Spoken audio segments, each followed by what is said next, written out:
as I told you yesterday that today I will start your second poetry, Fire and Ice. Before starting it, let's have a brief recall about the poetry. Fire and Ice is a short poem by Robert Lee Frost. In this poem, the poet refers to two predictions of how the world will end. Some say it will end in fire, whereas others say it will end in ice. According to the poet, fire stands for desire, greed, or lust. The more you try to satisfy them, the more they grow. There is no end to it.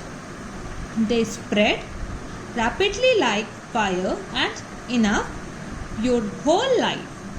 One becomes selfish and sometimes cruel also.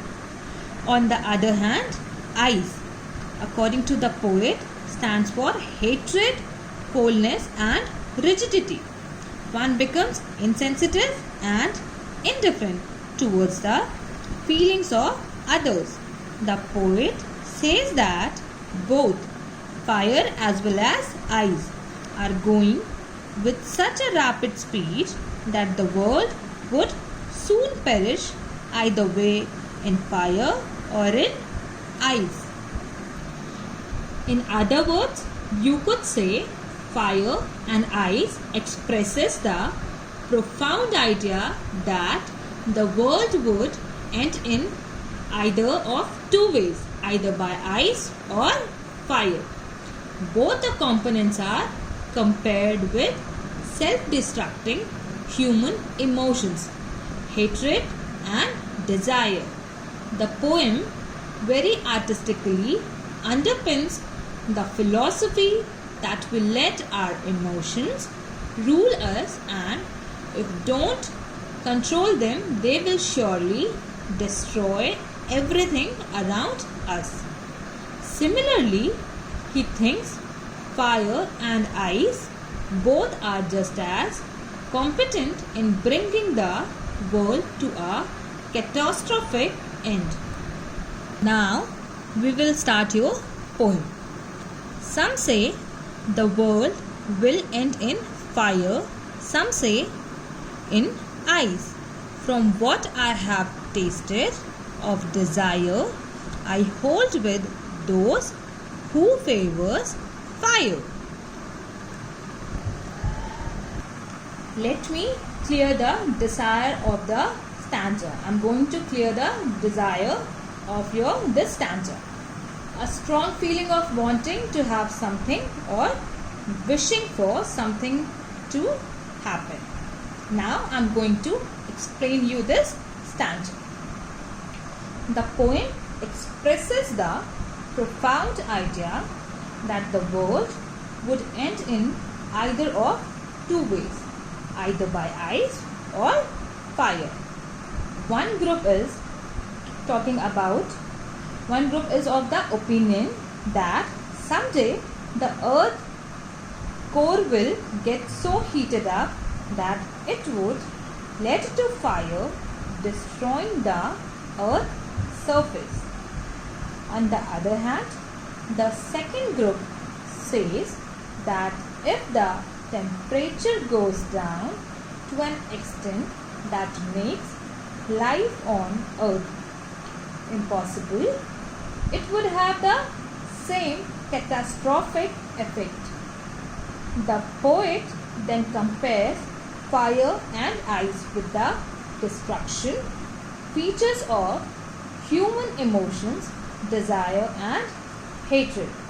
He says that from what he is aware about fury desires, he would favor the ones who say that it would be fire. By saying so, he brings about the idea that human beings let their emotions rule them, and the consequence of unmonitored longing is chaos. But if it had to perish twice, I think I know enough of hate to say that for destruction, ice is also great and would suffice.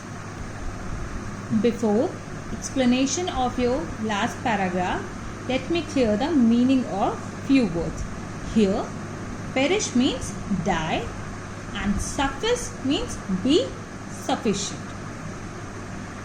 Now I am going to explain it. Okay. Then, by not waiving off the first option of fire, he considers if the world has to expire twice, ice would be equally competent in ending it. He brings about a contrast between ice and hatred. The human capability of insensitivity and hatred has the potential for inner destruction, though slow and steady. It has the same effect that desire has on us. So, if given an option between fire and ice would be just as good as fire to destroy the world. Thank you, class. Hope you are able to understand it. On the next class, we will discuss the questions of these paragraph based or short type questions. Okay, so I will provide you all these things on the next class. Thank you. Stay home, stay healthy.